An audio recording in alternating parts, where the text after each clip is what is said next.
broadcast, we're going to show you some surveillance video from Kokomo where 4 Harleys were ripped off from a Harley store up there, and they caught the thieves on camera. Now they're looking for them, but wait until you see the video.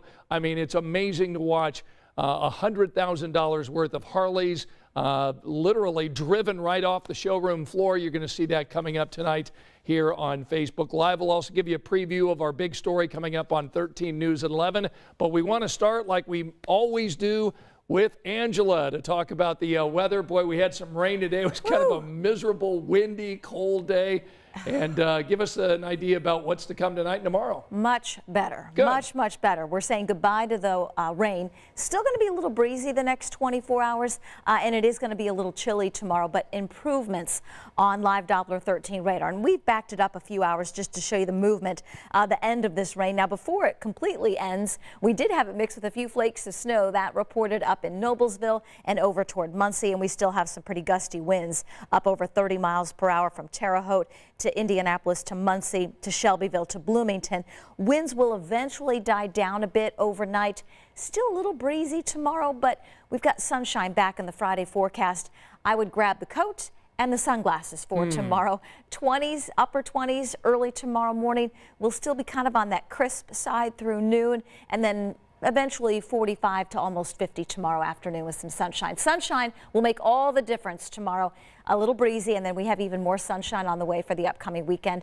50s Saturday, 60s by Sunday. 60s. And I feel like we've been making weekend plans since Monday because we've been talking about it. That's right. We've had sunshine in the forecast for the weekend all week long, and so it's kind of hard not to look ahead to the weekend. You never want to wish time away, but I think even on Monday I said make plans for the weekend. Yeah, well, we're going to be talking about the weekend forecast coming up in a little bit with you. We're going to say goodbye to you at least for a moment, and we'll get back to you coming up here in a minute. On our show tonight at 11 o'clock, we're going to get into our big story, which are the crimes that we are seeing across the country against Asian Americans. Of course, if you've been watching the news, you know what kind of violence they've been seeing down in Georgia with that shooting spree that took place. Our verified team is going to take a look at some viral claims that are happening right now on social media, taking a look at the suspected gunman and the motive. Our verified team is going to tell you what out there is fake and what is fact. So that's coming up tonight on 13 News at 11. And Emily Longnecker providing some additional coverage here in Indianapolis, joining us live from her home tonight. So Emily, tell us a little bit about your story.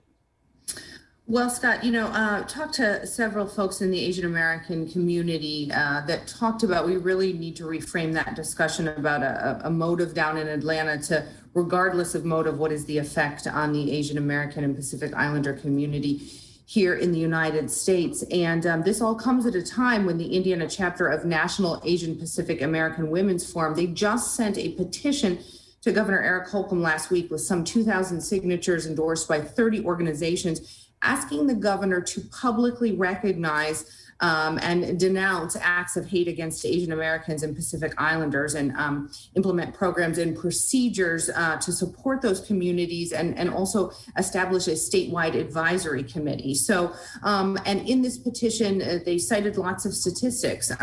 Close to 4,000 incidents in the past year, incidents of hate against Asian Americans, a majority verbal harassment and shunning, but all related to people blaming these communities for the coronavirus. And so this group sent a petition to the governor asking him to call out and speak specifically to these incidences and denounce them. So we talk a little bit about that petition and the impetus behind it and some of the grief that folks are really feeling over what's going on in Atlanta. Emily, specifically the victims that you're talking to, members of the Asian American and Pacific Island communities here in Indiana, are they pointing specifically to any certain incident or any words that have been used in terms of why these incidents and crimes have been that we've been seeing across the country? Well, the petition references some incidents that they say have happened over the past year here in Indiana. One that was widely reported in the news media. A doctor from Louisville, Asian American doctor in Louisville, says that he was at a gas station here in Indiana passing through. He was denied service and blamed for bringing the coronavirus here to the States. Another incident that the petition references is an incident in northern Indiana where two men, Asian American men, were asked before they could sign into a hotel if they were from China. And when they wouldn't answer that question, they were asked to leave. So those are just two of the incidences that this petition references. But, you know, according to the petition and the folks that I talked to tonight, these incidences have happened in Indiana too. All right, Emily, thank you so much for joining us live tonight with a preview of your story. We'll see you tonight on 13 News at 11. That's our big story this evening that you'll see coming up on the show at 11 o'clock. All right, let's bring back Angela to take a look at a couple of other stories tonight. I think one of the stories that really had a lot of us talking today were these stolen Harleys in Kokomo. We want to show you this because, you know, a lot of these thefts that happen, you know, they've got these surveillance cameras. So this is a store in Kokomo. You can see these four people. They come in. This is at 3 o'clock this morning. They get on these Harleys. These are $95,000 worth of Harleys. So you got these four thieves busting in the middle of the night. You can see the one guy running around from the beginning of the store, and there three of them go off. And the front door is open, and there they go. Four Harleys being ripped off the showroom floor there. And again, they were wearing motorcycle helmets, so you can't really see their faces, but they left on these Street Glide specials, and they're heading south on State Road 931. That was around 3 o'clock this morning. So if you know anything about this, please let Kokomo police know, call the authorities, let them know if you have seen these four thieves who ripped off these Harleys, Angela. Yeah, I'm a little surprised they didn't have an alarm. Yeah. Of some sort, unless whoever took them bypassed the alarm. Right. I'm not sure, but you would think something that holds that amount of money, as far as, you know, well, $100,000 for what, 4 bikes? Yeah. That there would be some sort of security. Yeah, it's amazing video to see that kind of theft. Yeah, it looks so casual and almost like out of a movie. Right. Like, here we are. Yep. Driving off. Yeah, if you're interested in looking at that video again, you can do so by going to WTHR.com or go to the WTHR news app, and you can go ahead and watch that video again. All right, so you know who the biggest celebrity that's going to be in town for the March Madness? I want to say Gene Katie, but I think it's another Gene. It is.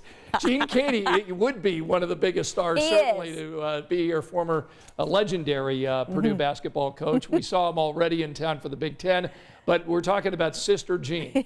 This is the 101-year-old chaplain who is with the Loyola of Chicago men's basketball team.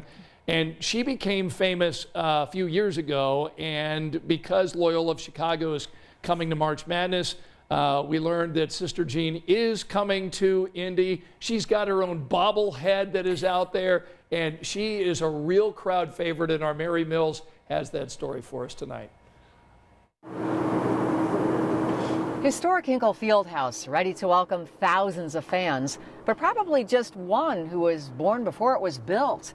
Sister Jean Dolores Schmidt is Loyola University's 101-year-old team chaplain and most loyal fan. When the Ramblers won the Missouri Valley Conference, they posted this on Twitter. This is for Sister Jean. Sister, this one's for you.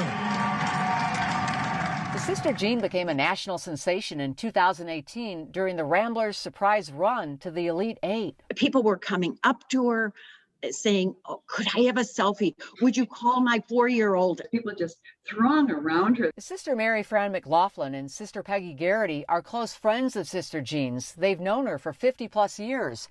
They're not surprised the Ramblers' #1 fan has so many fans herself, and now her third bobblehead. And it's not just the old cliche about growing old gracefully. She's done it so energetically and so lovingly and reaching out to people all the time. Because of the pandemic, Sister Jean was unable to attend any games this season, but when the Ramblers made it to the big dance, she was determined to make it here to Hinkle Fieldhouse. For her to be able to go to this event, I'm just thrilled. Even though she's fully vaccinated and tests regularly for COVID, she wasn't a shoo-in. As Sister Jean told sports analyst Andy Katz, she had to promise Loyola and the NCAA she'd play by the rules.